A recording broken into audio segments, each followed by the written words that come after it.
afternoon and welcome. I'm Kathy Schultz. I'm Dean of the School of Education here at Mills College, and it is my tremendous pleasure to welcome all of you to this, to our talk this afternoon, and we'll introduce that in a moment.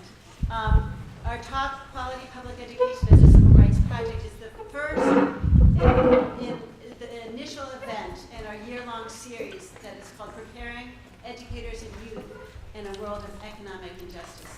This series is sponsored by the Center for Urban Schools and Partnerships, and it's our second series. Last year we had a very similar one looking at race and racism.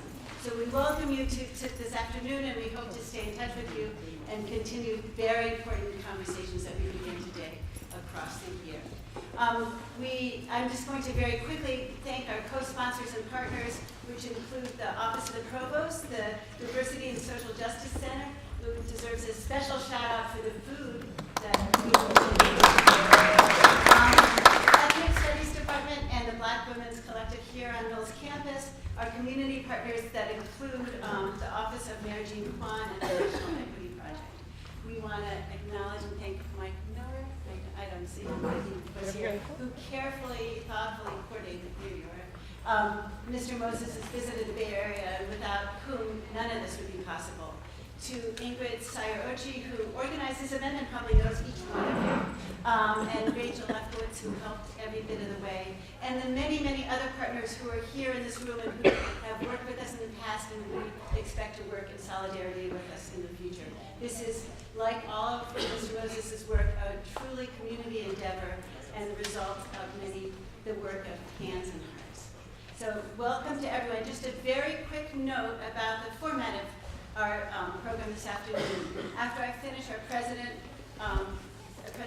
Dee Quadrille will introduce our guests, and Mr. Moses will begin with a short talk, and then we'll have a conversation that he'll have with Ruth Cossey, a education professor here in the School of Education.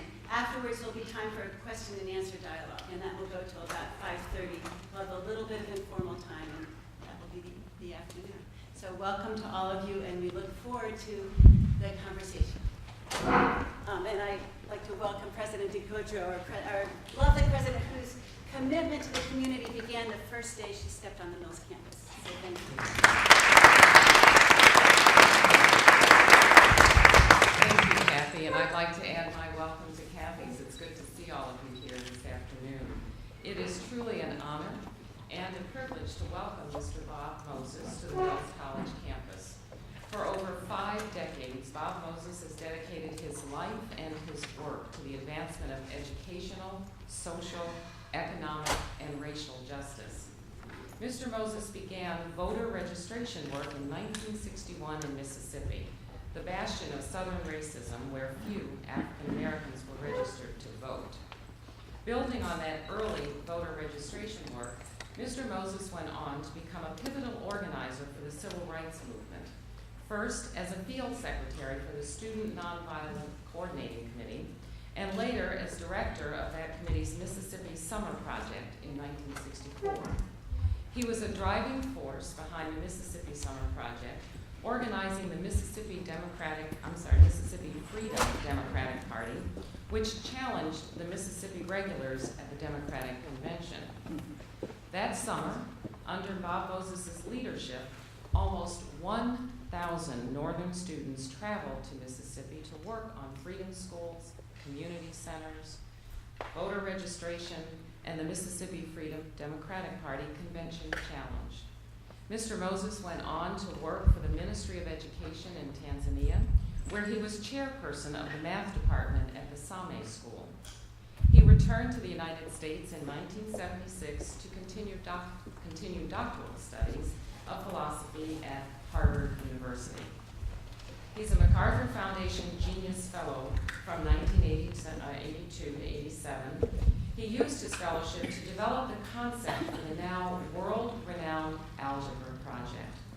Mr. Moses built the Algebra project around the fundamental beliefs that mathematics literacy in today's information age is as important to educational access and citizenship for urban and rural poor students as the right to vote was to political access and citizenship for sharecroppers and day laborers in Mississippi in the 1960s. As president of the Algebra Project, Mr. Moses has guided the movement for mathematical equity and access for over 20 years. Mr. Moses and his Algebra Project allies have continually called upon the traditions of the civil rights movement to assist communities in organizing ongoing challenges to the ability model of education and its institutional expressions. Mr. Moses' life and the work of the Algebra Project have been chronicled in several accounts of the civil rights movement and more recent national and local press in print, radio, and film. With Charles E. Cobb, Mr. Moses authored Radical Equations, Civil Rights from Mississippi to the Algebra Project, which is in its fourth printing and has sold over 12,000 copies. Most recently, in partnership with Algebra Project board member Danny Glover and others, Mr. Moses has convened education and civic leaders across the country to launch a national campaign for quality education for all as a constitutional right. His edited volume, Quality Education as a Constitutional Right, Creating a Grassroots Movement to Transform Public Schools, was released in 2010 as a part of this movement. We are delighted to welcome Bob Moses to Mills today to talk with us about this very important work. And I can think of no one more fitting than Mills College professor and mathematics educator Ruth Cossey to engage in conversation with Bob Moses about his work. Since coming to Mills in 1993, Ruth has been a critical member of our community through her unfailing commitment to equity and social justice, particularly in the preparation of future teachers in urban settings. Through projects such as the Leadership for Equity and Excellence in Math and Science and the Mid-Career Math and Science Teacher Education Program, as well as her practice-based research that is aimed toward improving mathematics education in local schools, Ruth Cossey's commitments and work have echoed those of Bob Moses. It is a delight and it is a privilege for me to introduce Bob Moses and Ruth Cossey, and I ask you to join me in welcoming them to this session.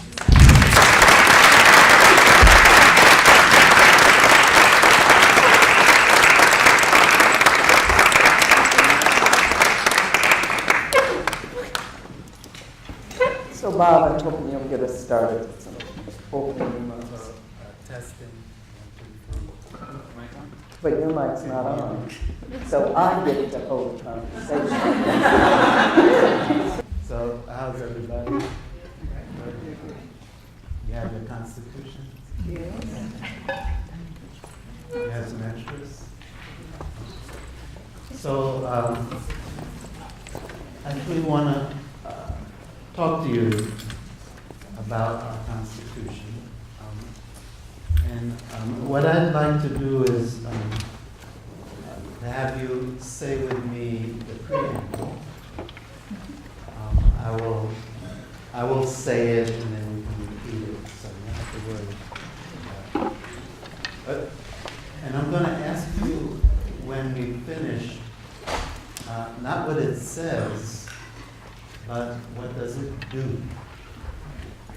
So as you are reading the preamble, I want you to think about not just what the preamble is saying, but what is this preamble doing while it is saying what it's saying. Okay?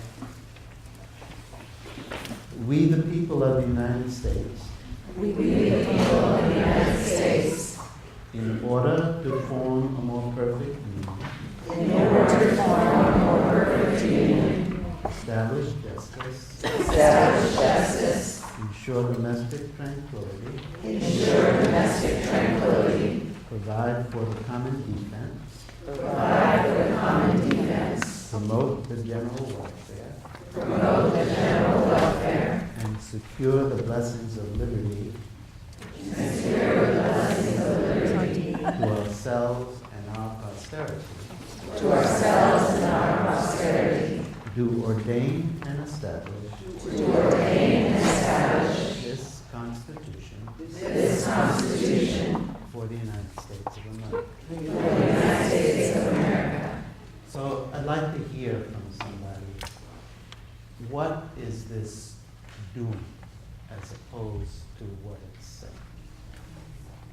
What in your idea? And so we just need to hear, I talk this way. We just need to hear from you what you think it's doing. What did it do as opposed to what it said?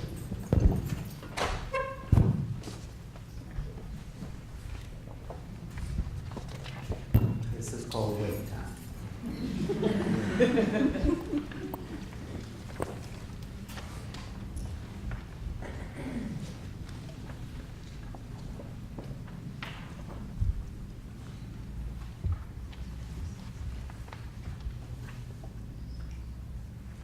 Yes.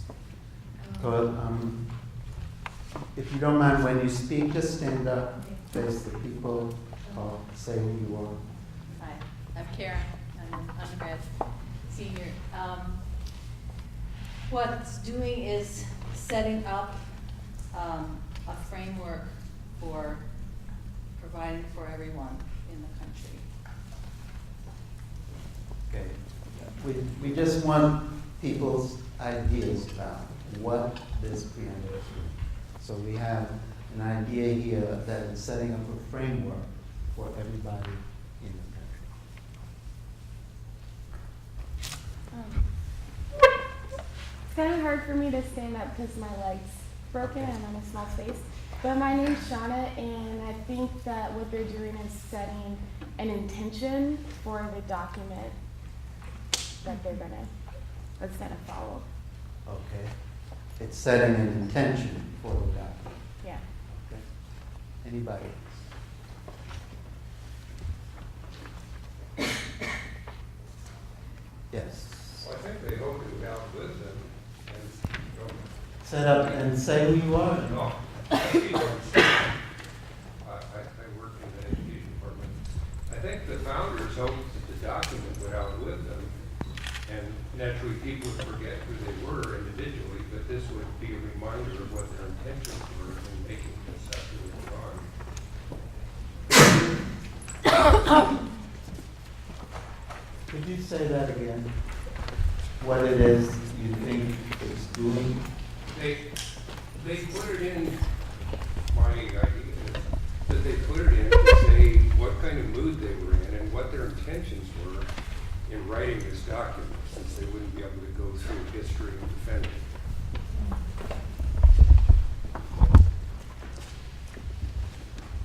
Okay.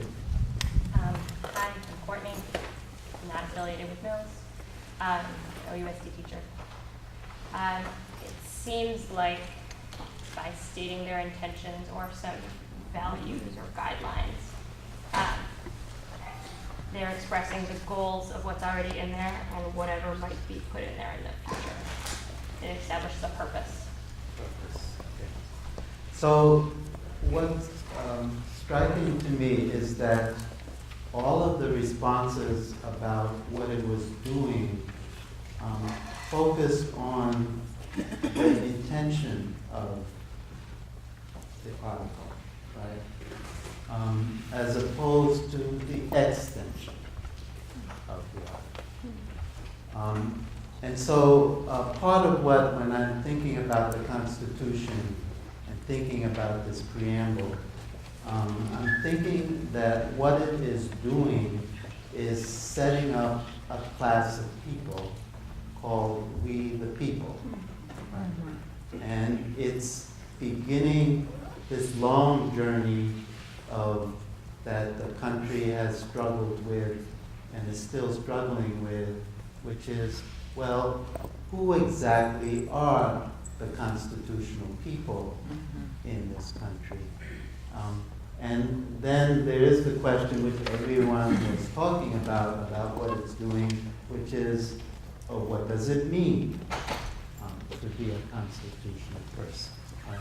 So that's the first thing I think for us to think about, is that the Constitution set up a class of people who were its original constitutional people. And of course, they were white, male property owners. Those were the original set of people who had full constitutional rights. So now let's look at Article 4, Section 2, Paragraph 2. Would you be able to share?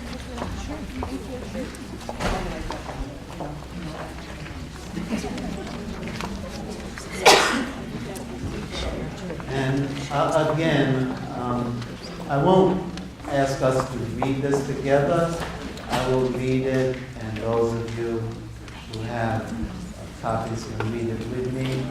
But I'm asking you to think again, not what it says, but what is it doing, right?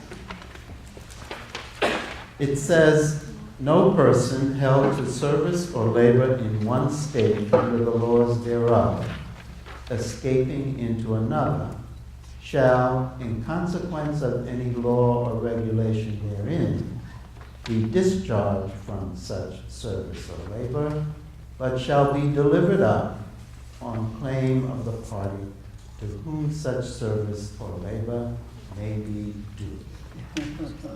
So what is this saying? Yes, we hear what it's saying, but what is it doing? Right? What is this section of the Constitution doing? And I'd like to hear what you think. Yes. My name is Sharon, undergraduate of policy. I think what that is doing is already setting a distinction between a class of people and saying that some people will be chattel. They will be enslaved and will be brought back to where they have removed themselves from.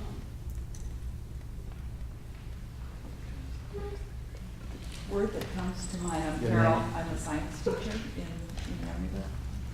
Comes to mind is justifying the idea of what this young woman just said, of being able to enslave people, just move them back and forth and take those rights away. But it's justifying is the word that comes to mind. And I don't mean that I agree with justifying, but legitimizing in some way, yeah. Right. And so what we're after here is not agreeing or disagreeing. We're after trying to understand our Constitution. What did this Constitution say? But also, what did it do? So anybody else?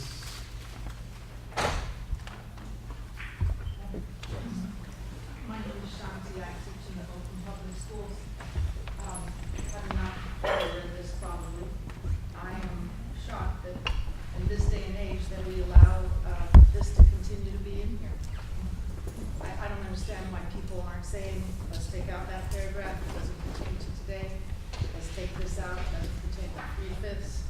So I don't understand why it's still here. Good. But do you understand what it does? And that's my question. Are you? It justifies inequality. Okay. Yes. Have one, two. Hi, I'm Joe, visitor from Mills. It was a way for them to get the Constitution ratified because it was appealing to some of the property owners and the we that it was defining in order, it appeased them in order that they could collectively agree to the document. Okay, so we need to pause there, and you need to help us understand what you're saying, because you said it was a way for them. So the question is, who is the them? So, Right, to get the Constitutional ratified, because apparently there was a disagreement, right? And so, can you talk about the disagreement? And mind you, the disagreement is between the people identified in the preamble, the constitutional people. Right? The constitutional people are having a disagreement. generally it was the northern and southern states who had different state laws around ownership of slavery, or ownership of slaves and rules about slavery. And so in order to get the Constitution ratified by the required number of states, they inserted this in so that slaves who were owned in southern states who escaped were required to be returned to the property owners in southern states. Yes, and if you remember what was happening, the convention in 1787 came to a dead halt. And Madison said, the line of discrimination is not big states versus small states. The line of discrimination is against slave states versus non-slave states.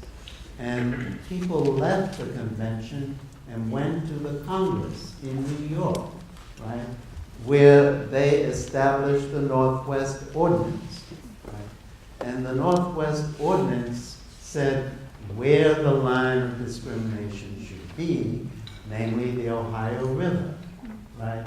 And if you remember at that time that Virginia had been ceded all the land north of the Ohio, right? The states which are now Ohio, Indiana, Illinois, Michigan, and Wisconsin, all that territory had been ceded by the King of England to Virginia, right? And so the question was, because Maryland was saying, well, we are not going to enter into any union unless something is done about that territory, right? That it can't just belong to the state of Virginia, right? And so North Carolina had all of the territory which was going to become Kentucky and Tennessee, and Georgia had all the territory which was going to become Alabama and Mississippi, right? But the Northwest Ordinance said all of the land north of the Ohio and east of the Mississippi was to be slave-free, right? And all of the land south of the Ohio was open to slavery, right? So the Northwest Ordinance actually has this paragraph in it, right? And they came back to the convention with the Northwest Ordinance and this paragraph. And what the gentleman said then allowed the constitutional people to go forward as one group. Did you want to say something? Okay. Well, why don't you say it again and stand up? I'm Whitney. I'm a graduate student here at Mills. And I think what it was doing was perpetuating the status quo and keeping the oppressed oppressed. So when I think about this particular paragraph here, I think what it did was create another constitutional class. And I think of it as a class of constitutional property. So people who, from the point of view of the Constitution, were constitutional property as opposed to constitutional people who could be bought and sold and who couldn't, if they dared to run away, property that had legs, you could bring it back. So it's, you know, they called slavery the peculiar institution. And I suppose they called it that because there was this peculiar property that could pick up and run away with its legs. So I also call it the Somerset Clause because of Somerset, who was a young African boy, 9 years old, who actually made the Middle Passage and landed in Charleston, I think around 1740, right? And was taken over by Charles Stewart. And Somerset was this engaging young 9-year-old, and Stewart took him in as his personal slave. And so Somerset stayed with Stewart for 20 years And when he was 29 years old, Stuart went back to England because his sister, his wife's sister, or one of his relatives, took sick and died, and he went back over to take care of their family, and he took Somerset with him. So Somerset was thrown into London, where the whole British, population from all of the West Indies and all over were all running up and down the street, right? So he was thrown into a very different world and made plans for his escape. And 2 years later, he ran away, right? But he had made some provisions for godmothers in England, right? He had joined a church and acquired a godmother. Stuart was really humiliated by Somerset's action and sent slave catchers after him. And they caught him and put him in a ship bound for Jamaica. But his godmother intervened and went before Judge Mansfield, who was the presiding judge of the King's Bench, right, which was the oldest bench in England, right, and asked for a writ of habeas corpus. And the judge granted that, and they brought Somerset before him, and they explained that Somerset was a slave, that Charles Stuart had caught him and was getting ready to send him to Jamaica. The judge set him free and suggested that they might want to negotiate this, not bring it to trial. But the British planters wanted a decision because of the issue of the commodities market. In other words, if you have these commodities, right, these constitutional properties from the point of view of the country in the United States, and you don't have control of their being able to run away, then the bottom might fall out of the international commodities market. Right? And so they went to trial. And at the trial, the judge announced his decision and said that slavery is so odious that only positive law, such as this law here, can support it.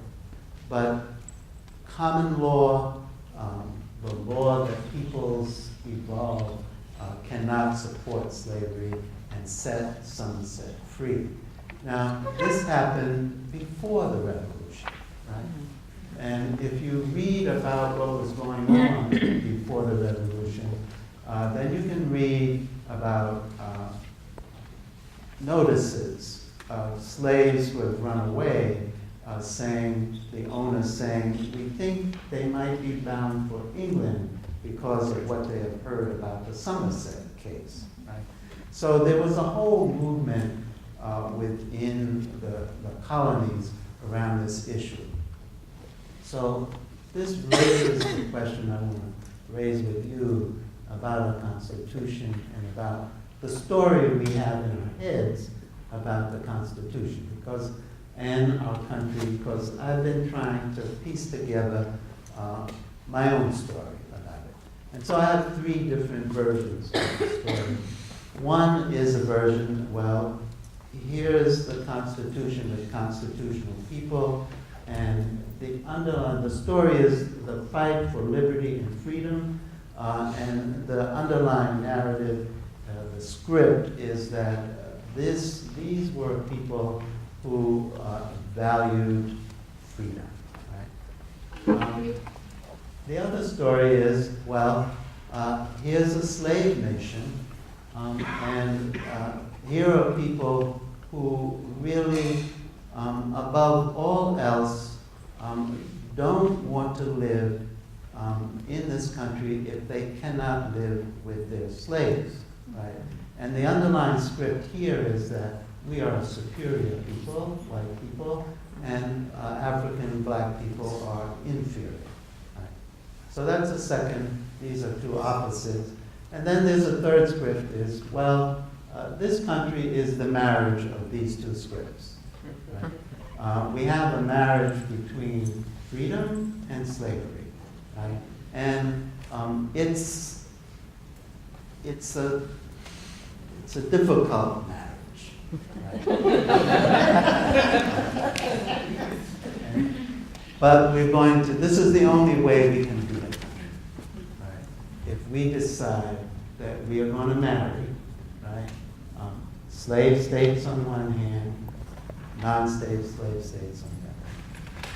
So that's the story that I think of at this point about the country. And these two articles, these two paragraphs sort of bookend that story, right? The preamble, which is saying we are creating a class of constitutional people, and Article 4, Section 2, Paragraph 3, which is saying we are also creating a class of constitutional property.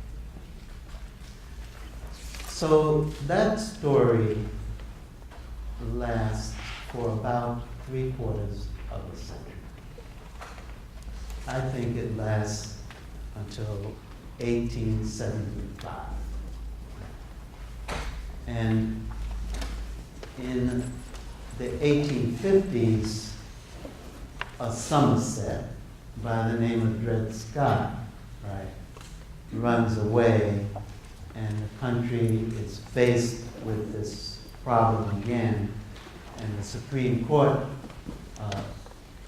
writes a coda in that story that says, look, we are a slave nation, right? And these people have no rights that any white person needs to acknowledge, right? And it throws the country in turmoil and leads to the war. I think of it as the war between the constitutional people. So the constitutional people go to war with one another over the issue of their constitutional property. What shall we do about the constitutional property, right? And so that war goes on. I don't think it ends in 1865. I think it ends in 1875. It ends in 1875 when Mississippi overthrows the Republican government in Adelbert Ames and decides that they would impeach Adelbert Ames, who had been elected as the governor of Mississippi after the 15th Amendment, right, was passed, and Mississippi, having more black voters than white, voted in Adelbert Ames as the Republican governor of the state of Mississippi. And then the terror and violence began. I won't go into all of the details of it, but also the Democratic Party, in the one face of it was William Alexander Percy, a plantation owner who goes into the Mississippi legislature to oversee the articles of impeachment, right, against Adelbert Ames. And we'll come back to that later. So for me, that's the final battle of the Civil War, or the final battle of the war between constitutional people. And what it means is that the constitutional people are back together again. They've agreed on what should happen to the constitutional property. It shouldn't be constitutional property anymore, right? But it shouldn't be admitted into the class of constitutional people. And so we go along with that, roughly speaking, for another 3/4 of a century. Sort of a don't ask, don't tell. Can't be constitutional people, but you're not property. Yes, you're not constitutional property, except, I mean, there's, how many have read Slavery by Another Name by Blackman? So you have to read that. And the university has to make you read it. I mean, it has to be something that you read. So a black man, let me divert for a second. And Ruth, you have to tell me when to stop. Blackman grew up in the Mississippi Delta in Lee, and he actually grew up within a stone's throw of the plantation of the Persons. But his family was poor. And he hit the first grade in 1970, the year that Mississippi was forced to begin to integrate its schools. So he ended up as one of a handful of white people in a black school, because his parents couldn't move him out or send him to private school. And so he had a very different kind of face to his education. Right? And when he was in the middle school, he entered a contest where you give a talk about something. Right? And for some reason, I'm not sure why, he decided he would give a talk about Strike City. Well, Strike City was the place in the Delta in the 60s where the sharecroppers went on strike and left their plantation and set up a little city that they called Strike City. Right? So he gave this talk about Strike City, a white kid in a black school. And so they had to decide on the two winners, right, of this contest. And they took a winner from the white school and a winner from the black school. And so when he went to go to accept this thing, they didn't recognize him, right? Because the white winner was there, and they were looking for the black winner, right, from the black school. And they had no idea this was a white person who wrote about Strike City, right? So after he wrote that, his mother and some other people said, well, you should give this talk to the Rotary Club. Right? So he did, and got the shock of his life, because there were people in the Rotary Club who had been part of the Night Riders, who shot into Strike City and who killed some of the people involved in there. And they were furious at him, right? And so he had thought he was dealing with ancient history, right? And so when he got to the Wall Street Journal in Atlanta, right, and went to live in the black side of town, right, and then decided to investigate these issues more thoroughly, he wrote his first article in the Wall Street Journal about indentured servitude and what he finally came to think of as the extension of slavery into the 20th century. And it happened in the coal fields of Alabama, right, where the country was developing its industrial base, right? And I won't go any further into that. There's a lot of really interesting stories, but where was I? But you have to see where he ended up. Didn't he end up being an editor? Yes. Yeah. Blackman was editor of the Wall Street Journal for Atlanta. He isn't there anymore. You should have him on campus. He goes around speaking about this book. You should really get him on campus. You have to. And since you've done this here, you really have to get campus. Well, So I'll tell you, my job here is to let you tell everybody all this stuff. And I thought I would just sort of channel Terry Gross, but and so let me ask you 4 questions all at once, and then you just keep talking, because I only know this history because of following your work over the last couple of years. I started out as a history major before switching to math. You talked a lot about the assumption of innocence and looking at the link between common law and the real law. I'd love it if you talk to us about that, about what it means to have an earned insurgency, and how did you get started in this work in the first place, and what in the heck is the Algebra Project? And now just be quiet.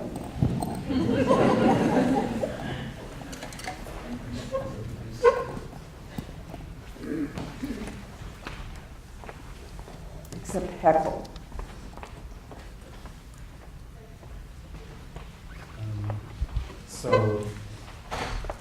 So Stewart, of course, was humiliated by Somerset. And so part of what was involved is what is, I think of as an American stance about all of this. And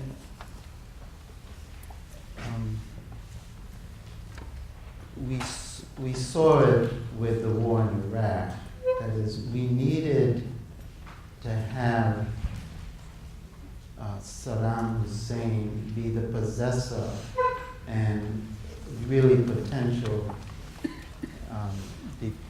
person who was going to deploy weapons of mass destruction, because otherwise we wouldn't be innocent in going in there to make that war. We couldn't be guilty people going in to make war, right? And so we needed something that would convince us that we needed that. Right? So this is a theme running across. I mean, if you are a slaver, your innocence comes because the people that you're enslaving are inferior, right? And so that is the basis which allows you for having that. If you are on the issue of education, your innocence about what's happening in the schools now comes because the students that are not doing well are dysfunctional, right? Or their families, or their communities. Every newspaper reporter asked me the same question. Aren't your people apathetic? Isn't that why they are not voting, right? So, I mean, the response to that from our part was, well, how do we get the energy of the people we were working with up and running, right? But the question about apathy is looking for the reason which allows innocence, right, on the part of the people who are doing this work or running the system. Right? So the fight against that has been the fight to establish the idea of an earned insurgency. That is, how do you get the people who have the problem to move against the problem? So Somerset is an insurgent, right? And in some sense, he has to earn his insurgency. And he earns it in a very subtle way, which is he has to be somebody that Stewart can't think would run away. Right up to the time when he runs away, right? And so that's the reason that Stewart is so upset, right? Because Somerset has read it, right? And has figured out how to behave, right, with this owner. And he has to earn his insurgency by absolute pinpoint control of his feelings, right, and how he expresses them in front of his owner, right? So in Mississippi, we had to earn our insurgency on the right to vote with three very different populations. Right? One were the sharecroppers and the domestic workers that we were working with. And that part of it was, they are saying to themselves, should we do work with these folks?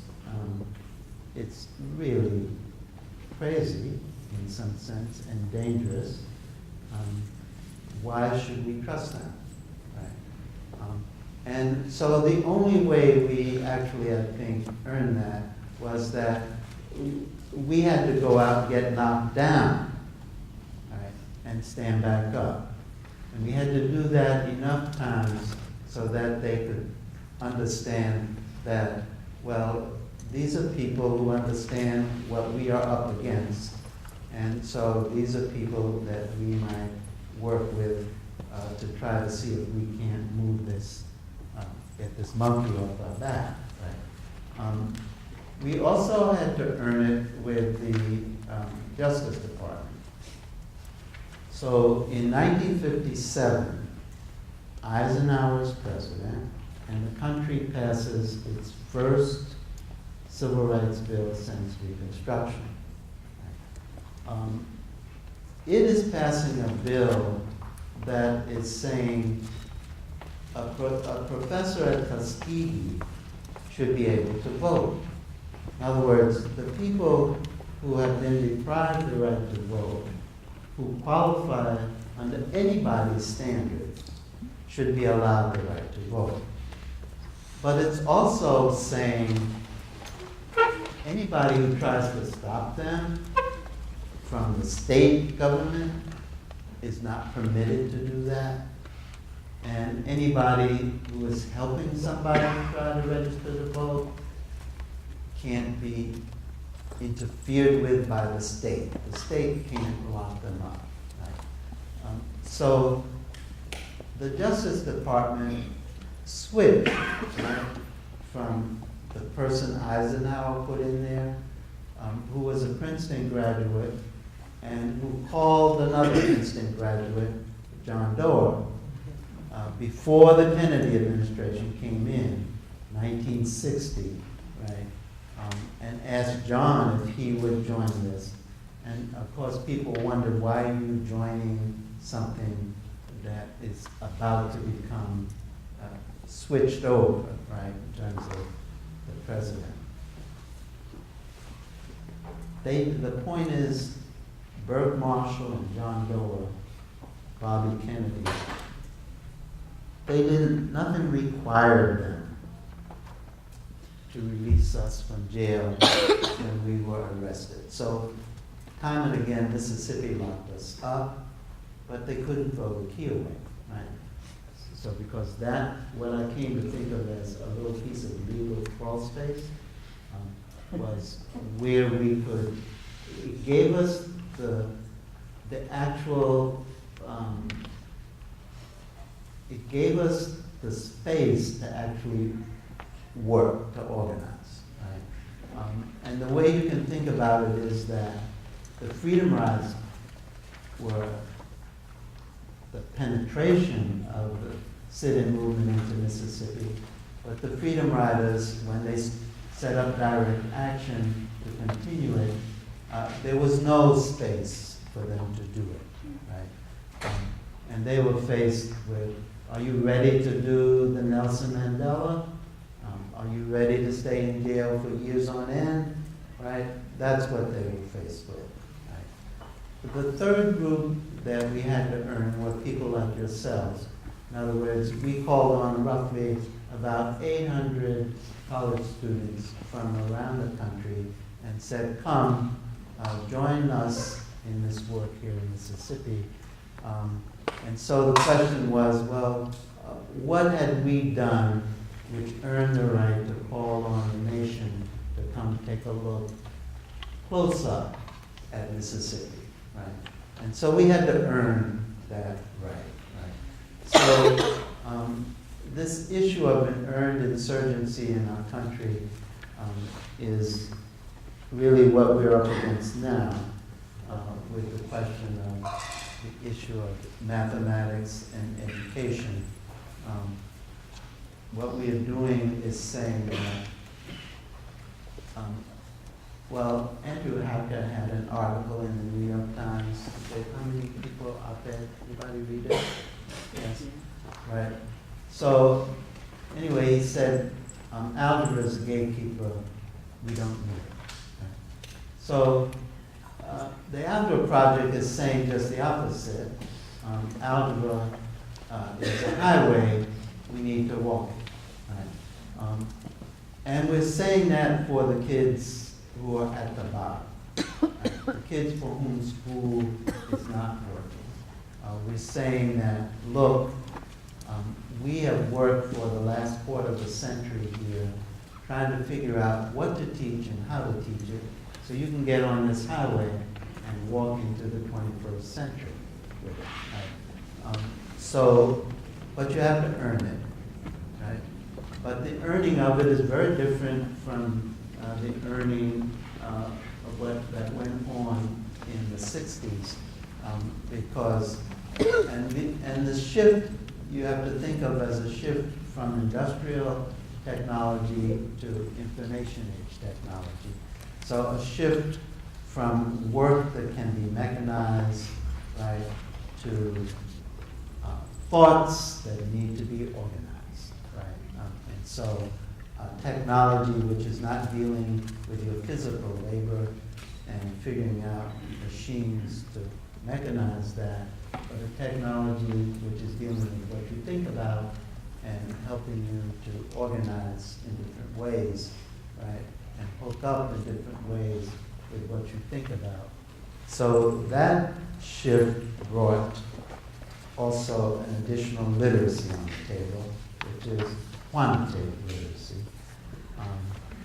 So I was on the witness stand in Greenville, Mississippi in the spring of 1963, and Kennedy is still president.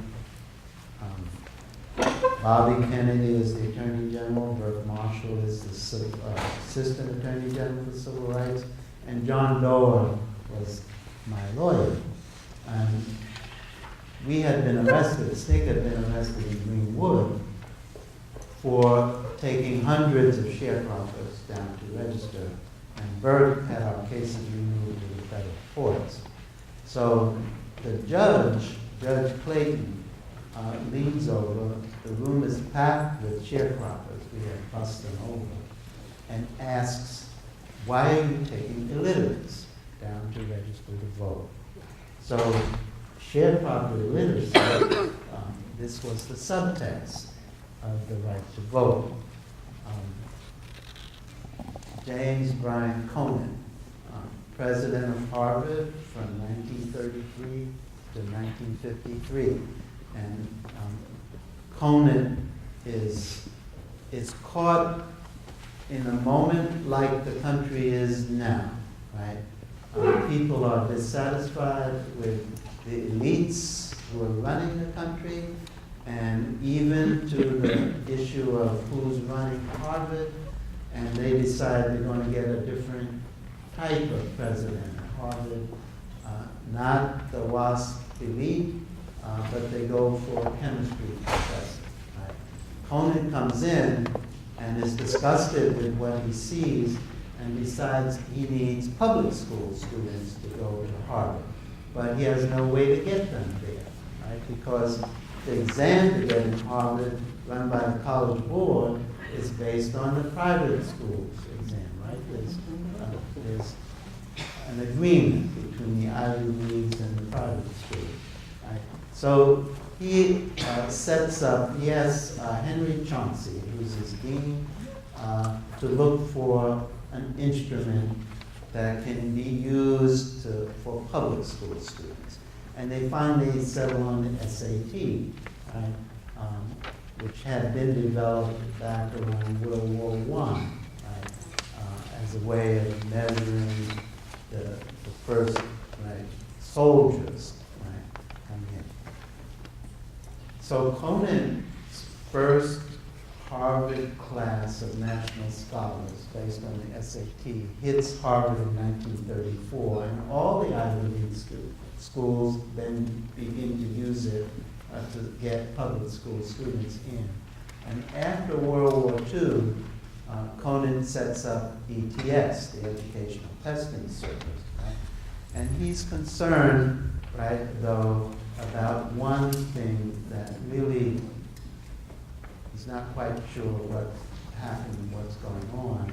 And so he leaves Harvard and goes to Germany as ambassador, and then comes back in the late 50s and takes a look at public school education and produces a book. It's called Slums and Suburbs. How many? Okay, so you're developing a reading list. So you need to look at that book, right? So Conant goes out, and what he sees are slum schools and suburban schools, right? Public schools in this country. Brown has been decided. This is the late 1950s. Right? And he says something that I haven't seen anyplace else in print. He says, well, in the period after the Civil War, right down to the present, what the nation agreed was to establish a caste system for the freed slaves.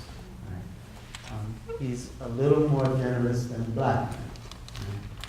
But he says what he hadn't quite fathomed was that the clearest manifestation of the caste system was the education system. That the public school education system, in effect, was driving a caste system in the country. So the caste system says on the education side, these people are assigned this work, and therefore they get the education which enables them to do this work. Right? And so that's what we told the judge, right? We told the judge, look, the country can't have its cake and eat it too.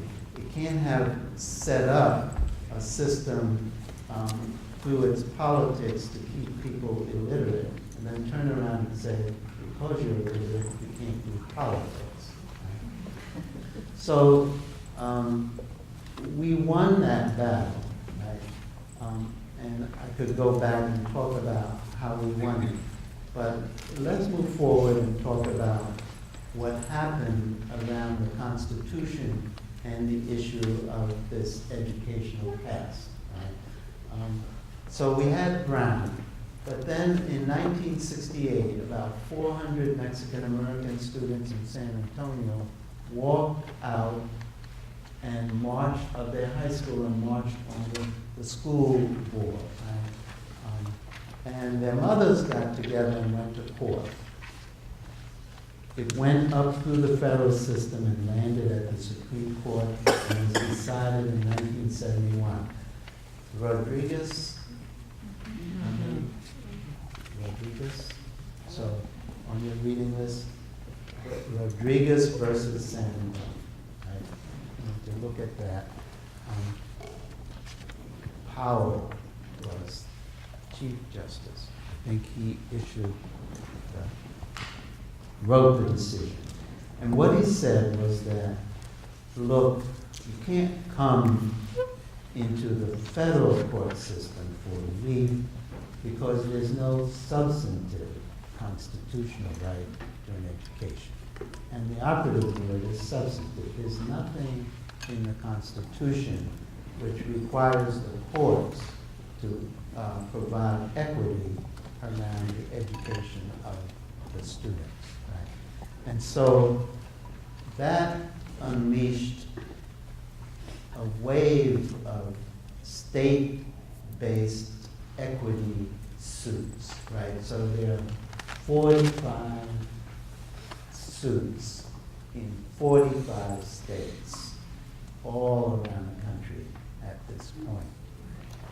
And so Goodwin Lewis, how many of you followed Obama's attempt to have Lew appointed to the appeals court? So he didn't get Lew out of the committee. Right? And there was no way they were going to let him out of the committee because he's Supreme Court material, right? That's the right way to talk about it.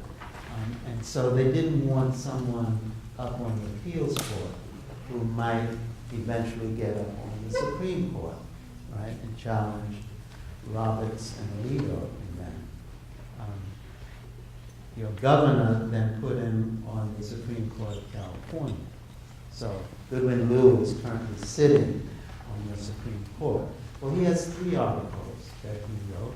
One in the Yale Law School Journal, one in the NYU Law School Journal, and another in the Iowa Law School Journal. And in the Yale Law School Journal, Liu is arguing that the 14th Amendment to the Constitution, the 14th Amendment to the Constitution already says that Congress has the authority to legislate on the issue of the substantive right of citizenship, that being a constitutional person means something, and it has substance, and that Congress already has the right to legislate on that. And then in the NYU article, he says, look, if you're thinking as a country, and you're thinking of a national solution to this problem, it's not going to come state by state, because the greatest discrepancies in the country are not within states. The greatest discrepancies are between states. So there's no way you're going to resolve this going state by state at this issue. Right? So if we're going to let these people ask any questions. I should stop. I'm ready. I've got 5 more. I'll hold on. There are microphones around.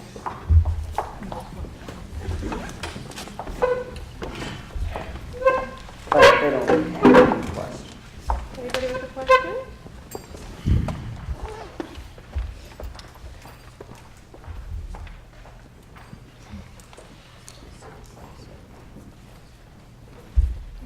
There's one there.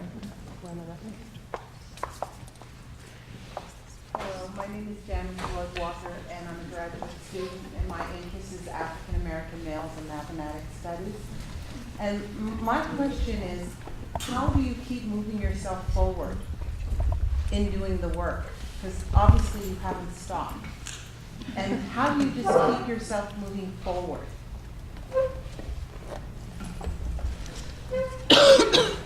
So for me, moving forward means staying connected. So there's the connections that are immediate and family-based, but there are connections that are really based in connecting to where the problem is and working the problem with the people who have the problem. Right? So in Mississippi, and here's the thing to think about, it wasn't radical to do voter registration in the 1960s per se. What was radical was to do voter registration in the Mississippi Delta. Right? But to do voter registration in the Mississippi Delta meant really figuring out how to connect with the people in the Mississippi Delta and get them to demand, to work the demand for the right to vote. So I think of it as working the demand side of the problem. Right? How do you get the people who are faced with this problem to actually demand a solution? Right? And that was the apathy question, right? Because the idea was, well, the reason they're not demanding anything is because of their own apathy. They're apathetic people, right? So cutting through that and getting, because that argument disappeared as soon as they confronted this issue, right? So the work with the, on the math side, the kids who have the problem are in the schools, right? In the public schools. So I have tried to spend, you can ask my wife about this, as much time as I can, right, in the schools, right, working with the kids. And so my longest stint was 10 years in Jackson, Mississippi, from 1996 to 2006, where I worked as a teacher on the alternative route, looking at the issue of what to teach and how to teach it with the kids at the bottom, right? And so that's the other thing.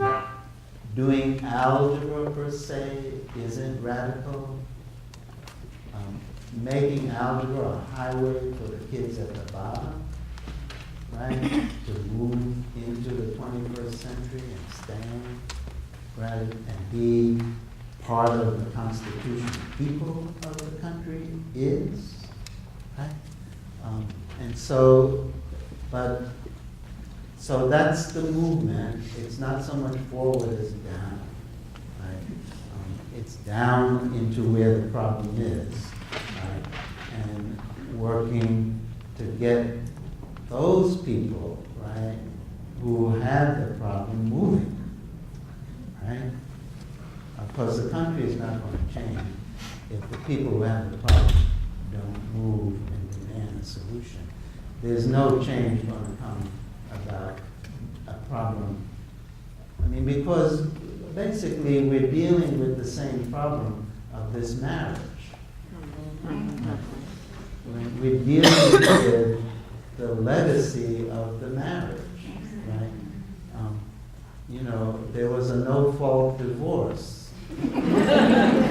that happened around the Civil War, right? And the constitutional people got back together again and said, look, we're going to continue this marriage, right?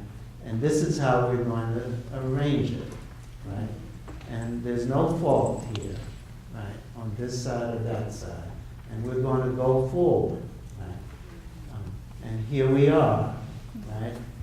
The one thing to think about, if we look back at the preamble, right, and think about what it did and what it does, from the point of view not of the intention of it, but the extension of it, the denotation of it. Who are these people who are part of the people? And the one encouraging thing is that kind of, lurching along. Right? We are a country which has lurched along in sort of periods of 3/4 of a century at a time around this issue of, well, who actually are the constitutional people in this country? Not what their rights are so much, but who are they, right? And so we have extended this class of people, right? We took in black men, right? We took in white women, right? We took in black women, right? We took in gays, we took in these people, we took in that people, right? We took in Exxon.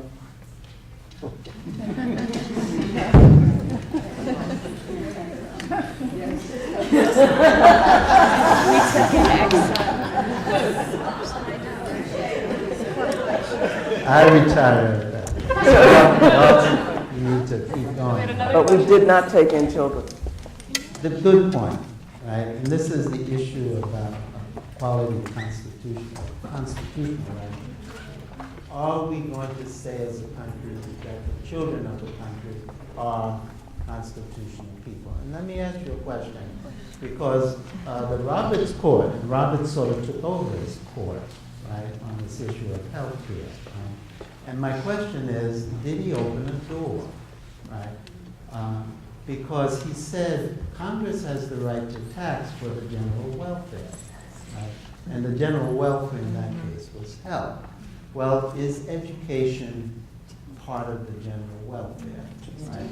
And can we get a movement that says, look, what we need is a national tax, right?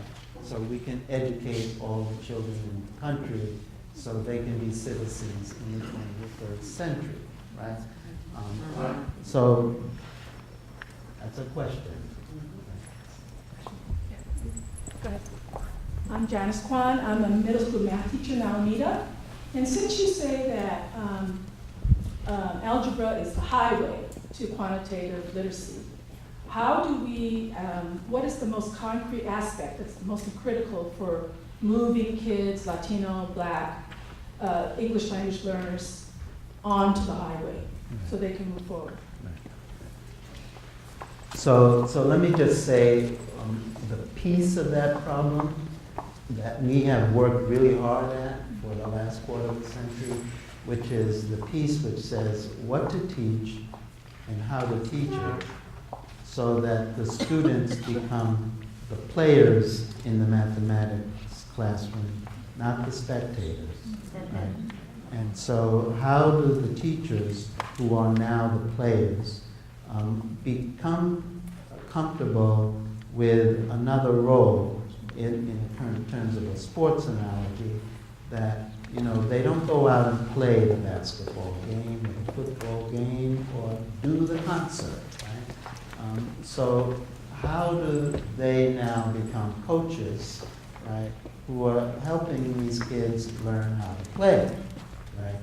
So that's one piece of this that the Algebra project has been working on, right?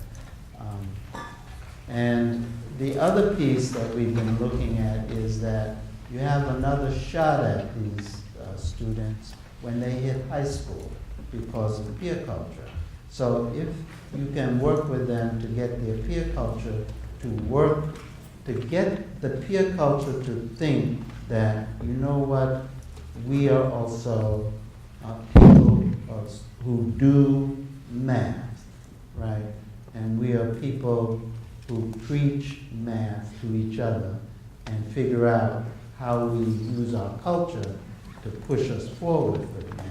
Well, it's not going to happen unless they are the players in the math game, right? So we have spent a lot of energy trying to figure that out, right?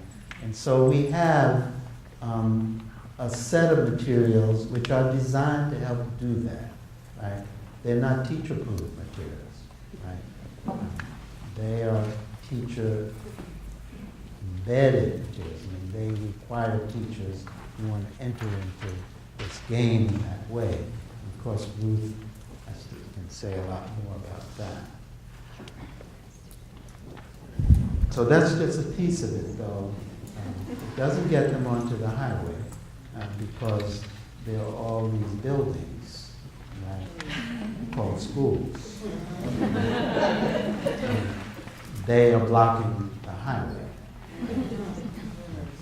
So how do, and they're not by themselves, right? They're all sets, there are a lot of institutions, right, that are, and again, for me, it's part of the marriage, right? The marriage in this country, which has said, okay, we have this on the one hand and that on the other hand, and we haven't really figured out, right, whether we want them both. Right?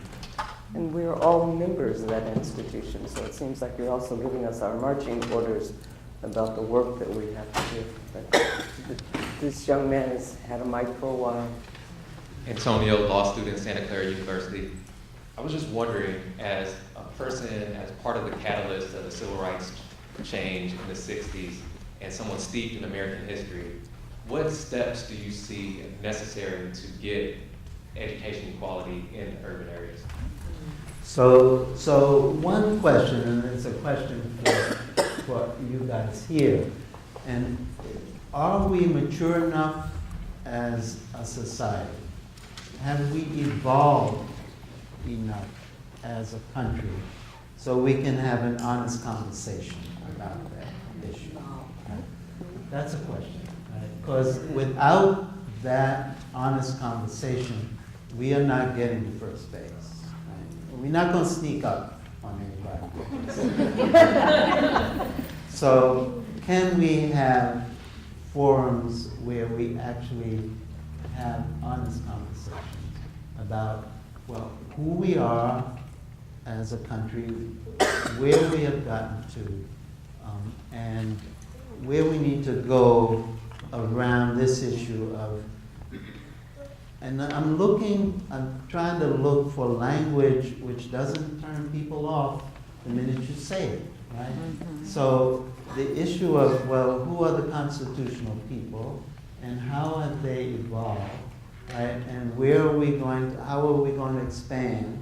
Are we willing to? Are we interested in the ongoing expansion of who the people are, our constitutional people? Should we, for the purpose of the general welfare, tax ourselves? Is this an investment that we can make? I mean, where's the language? Can we have the conversation? That's the question. I think that's where we are. Right? And one question is, can you have it at your law school? In other words, can you begin, right, with some law school students who want to take up this conversation, right? It's got to begin someplace, and it actually has to begin in a lot of different places. It has to begin in all the places where you are. Would be nice, and it has to end about now. We could definitely take I didn't mean the conversation had to end, but. Is there a question back here? Yes. Hi. First of all, you taught my dad in algebra in like 1959. But at Horace What was Mann, his name? Robert Carlin, little Jewish boy from New York. He was at Horace Mann? Yeah, he was at Horace Mann. So there's that. Second, I'm a first-year teacher at Castlemont High School in Oakland, right down the road. And I guess I don't teach math, but I struggle with a lot of my students who have gone through this process of being in school in Oakland and believe that the reason they don't succeed is that they're broken, not the system. So as we talk about reading lists, I mean, I feel like I'm stuck without being able to first convince them that it's not them, it's the things they have been exposed to and the ways that they have been oppressed. And that's a school-wide dilemma for all of us. So as we talk about reading lists, is there something that you think is available for students to read that you recommend to help them understand what we're talking about in this room, that it's not them, that it's a broken system? So we were at Castlemont just before we came here. And we spoke with, your principal was part of it. We were at a meeting of the Restorative Justice group that's I was teaching, but I wanted to go. Okay. So here's what, and they want to continue the discussion, right, including John Lynch, your principal. And one of the things I did was I got his phone number and name, and I passed it on to Ruth. And he was interested in Ruth getting in touch with his algebra teacher. And we should extend that, right? And have you all figure out how to meet together to talk about the problem that you're interested in. Let me just say this. The algebra, we are not interested in a network of algebra project schools around the country, right? There have been a lot of this kind of schools, and those kind of schools, and these kind of schools, right? We are interested in the schools that haven't been able to figure it out and have kids who are not moving through on the math side, and saying, well, look, if you can't do it, here's one way we think it can be done, right? But we've reached the point where we're ready to try to see if there are a number of, not just schools, but all different kinds of institutions and networks, right, who want to agree or can agree or try to figure out a consensus about how they could work together on a problem. And here's the problem, because we do not have a gap metaphor. We are not interested in closing a gap, right?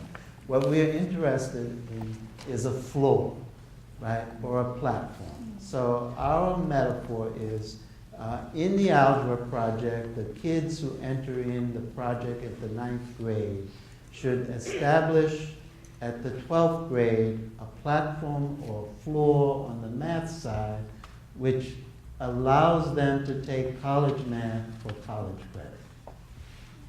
And so we are interested in anybody who wants to say, look, we agree with that, right? It doesn't matter whether they are working on the gap or not, right? But if they agree that this is something we want to work on, then we want to see if we can bring them together to figure out if there's a strategy for moving an agenda like this so that it becomes something that the country decides it's going to do, right? So on that score, what you just said is critical, right?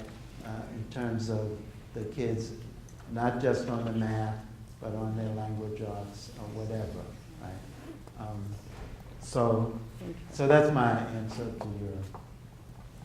So I think we'll take one last question. Did we have someone? Yes, I'd just like to go back to your question. The young man from law school answered, and I think that conversation is going on in the book that you wrote. That conversation. Hold on, I want to make sure that I get the title. That is Daphne Muse. She is refusing to identify herself. And it's the book you did on Beacon Press with Lisa Delphin. Mm-hmm. And I think referring him, let me get the name right. Constitutional rights, Quality education. Yeah, is quality education is a right. constitutional right. I think part of the conversation you were asking about is going on in that book.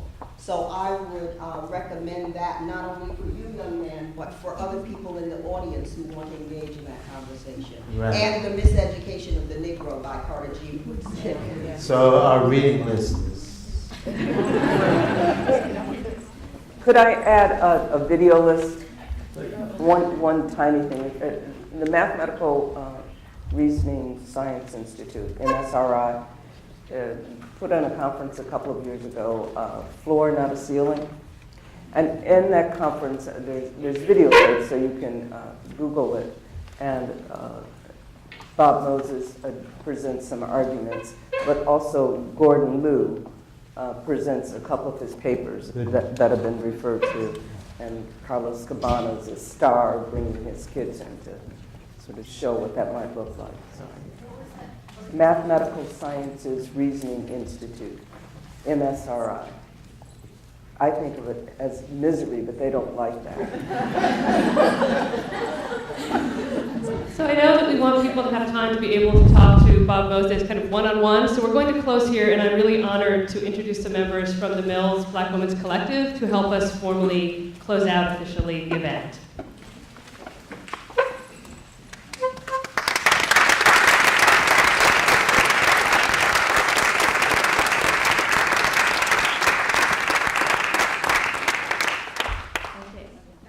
My name is Chantel Gamage, and I'm a junior undergraduate here at Mills College, and I'm the president of the Black Women's Collective. So for those of you who don't know, the Black Women's Collective is an affinity group for students who identify as Black or are allies. And we also operate as a sisterhood, and we seek to support, uplift, and guide our members through their academic, professional, and personal journeys. And in our mission, we have community service as one of the main things that we focus on. And more so this year, I'm trying to reintegrate community service into our work. And so we're trying to kind of take the inspiration that we received from Dr. Moses and Dr. Cossey. So this is my treasurer. She's going to introduce herself. Hi, I'm Daisha Mshaka. I'm also a junior at Mills, an undergraduate student. And so what we've been doing currently this year is we're working to establish a mentorship program with young ladies at Arise High School here in Oakland. And with that said, we're just deeply inspired and moved by the work that Dr. Moses and Dr. Cossey have presented today. And we're extremely honored to be able to present them with these flowers.